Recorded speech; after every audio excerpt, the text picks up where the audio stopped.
The room was unnervingly quiet, and my mind was a storm of emotions threatening to consume me.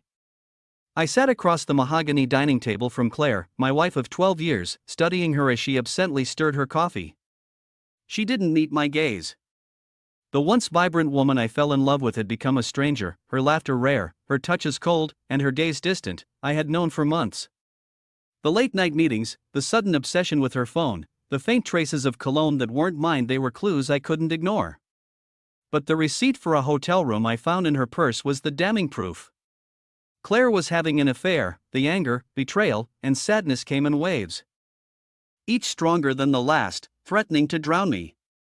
Yet, amidst the chaos, clarity emerged. I didn't want to fight or beg. I wanted peace for myself and for Emily, our daughter. Even if it meant letting Claire go, it was Friday morning when I decided to confront her. She sat across from me, her face illuminated by the soft glow of the morning sun. She looked up, startled, as I broke the silence. "Claire, we need to finalize the divorce by next Friday," I said evenly. "That way, you can enjoy your AP as a free woman." Her hand froze mid-stir, the spoon clinking against the ceramic mug. Her eyes widened in shock, the color draining from her face. "What did you say?" she whispered. "I know about the affair," I continued, keeping my voice calm but firm. "There's no point in denying it. I've known for months." Her lips parted, but no words came out. I could see her mind racing, trying to find an explanation, an excuse, anything to deflect the truth.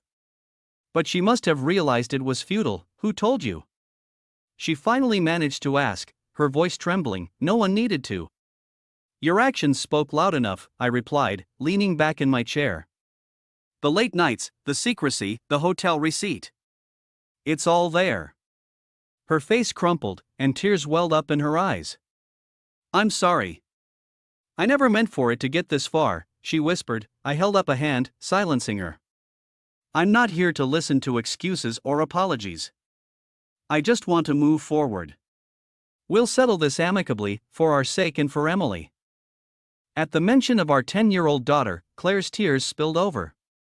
"Emily doesn't deserve this," she said, her voice cracking. "No, she doesn't."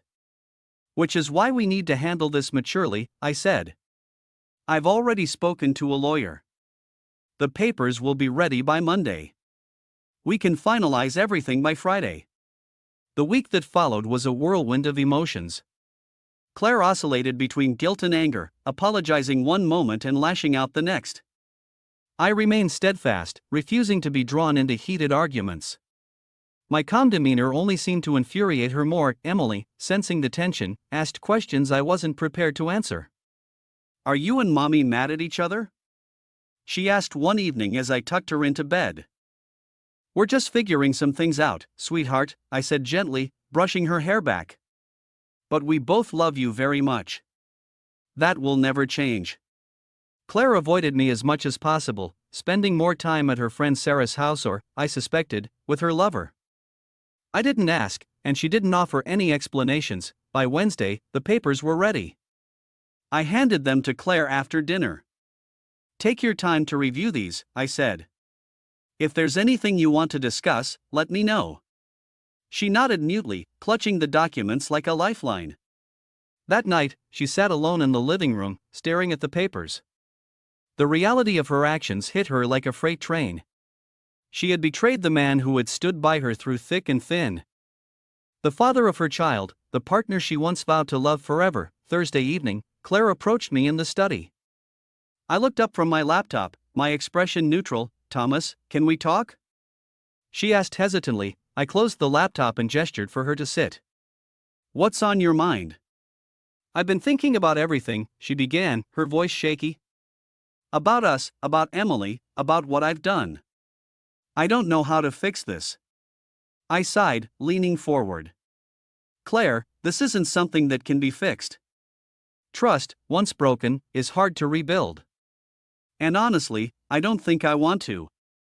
Her eyes filled with tears. "But what about Emily? What about our family?" "Emily will always have both of us," I said firmly. "Just not together. And as for our family, I think it's time we redefine what that means." Claire nodded, her heart heavy. She knew I was right.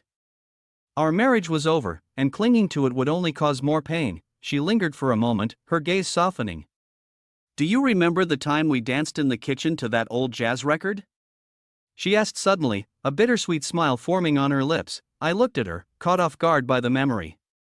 It had been a rare carefree evening, long before life had weighed us down.